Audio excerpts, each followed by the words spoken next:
Let's go to Art Roderick now. Art's a former assistant director for investigations at the U.S. Marshal Service. Listening into what Laura said, in terms of the developments, what stands out to you here, day two of this investigation?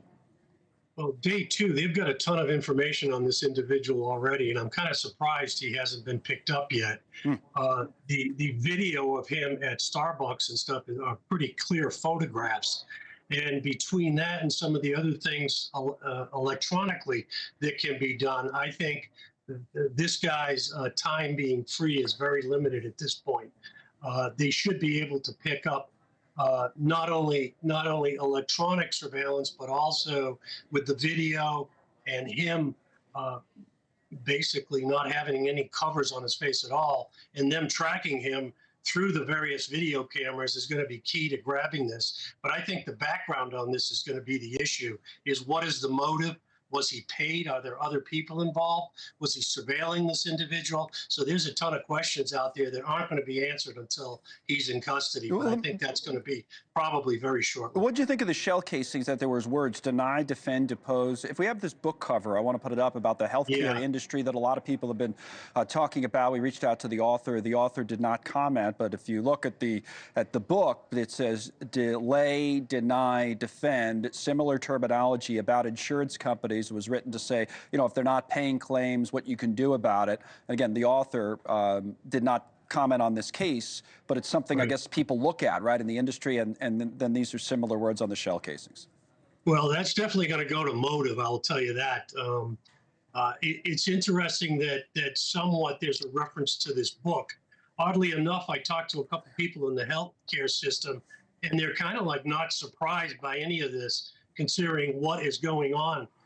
Specifically with UnitedHealthcare and maybe some of the investigations that they're under by the Department of Justice. But that's going to come after we grab this individual. Right now, the key is grabbing this individual and figuring out the background as to, was he paid? Is there other co-conspirators involved in this particular case? And that's going to be the key, at least on the prosecution side. We got around the city maybe it speaks to the fact that he spent a lot of time here or is from here. It's interesting, I thought, Laura pointing out the reporting about the hostels. On our tablet, we have a couple of things. So I'll look at the timeline first. I don't have to go through all of this because people know it, but you follow it piece by piece. About 6:45 in the morning, the shooting. And it's right, in this area, which is Midtown Manhattan, takes place there. And then eventually, after some back and forth through that passageway that Laura talked about, the guy makes his way north into the park. This is Central Park there. But if we kind of widen it out and look at where the scene is, which is obviously right here, Midtown Manhattan, where the park is. The park's huge, obviously. If people don't know, that's Central Park. These hostels are up on the upper west side of Manhattan. They're both up in here. So that could be, once you get into the park, there's not as many cameras, right, Art? So we don't know if he was, so I don't know. We don't know what he did once he got back into the park. Well, the cameras are very limited in the park, but, some people have called this individual a professional. Right. And he might know what he's doing when it comes to handling a handgun, maybe because he had 3 jams, it looks like. And if you're a professional, that would never occur. But it's odd that he is, obviously he staked this area out, knows what he's doing. He waited there a couple hours. It's going to be interesting to see how far back he has been tracking this particular individual. And to show up at that location and know that this individual is running this particular conference and has to show up early to give the sort of the opening, this was all laid out pretty well as far as the plan goes.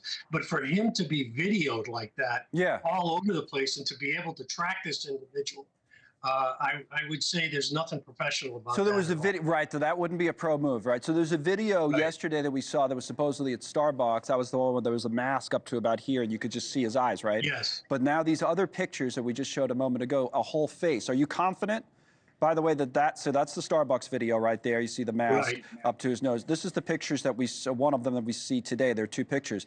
Same person, because the cops are saying person of interest we want to question. I know for other reasons, maybe they want to be careful, but confident in your mind?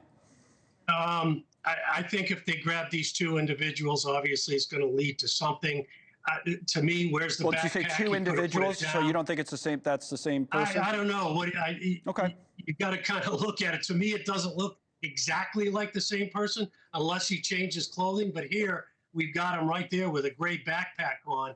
And in the other photo, not this particular photo, but the other one, he's got a black backpack on. So that gray backpack is very distinct in its color. And we don't see that in that other photo. Could he have changed this? Possibly. But, you know, I think at this point in time, the NYPD is doing the right thing by throwing everything out there. Thanks so much for watching. Just go to joinnn.com to find News Nation on your television provider. And don't forget to click the red subscribe button below to get more of News Nation's fact-driven, unbiased coverage.